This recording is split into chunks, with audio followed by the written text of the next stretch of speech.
derrotar el Barça Atlètic al miniestadi gràcies a una rematada de John Moya, que va aconseguir el seu segon gol de la temporada d'aquesta forma. A minut 14 de partit, fins i tot els de Milo Vicente haurien pogut endur-se la victòria amb més avantatge.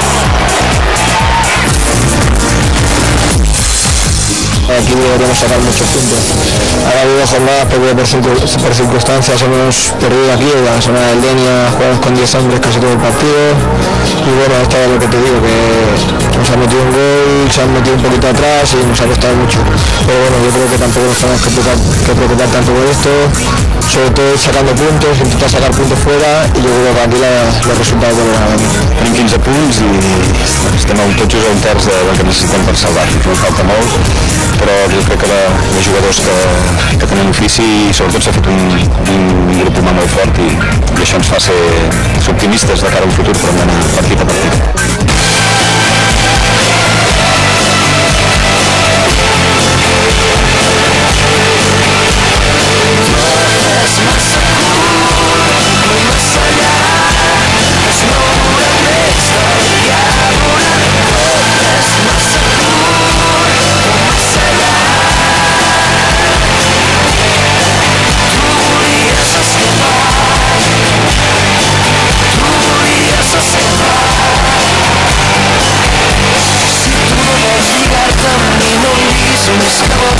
temps no vull forçar el cor. Despertaré dormint tot sol entre silencis i foscor i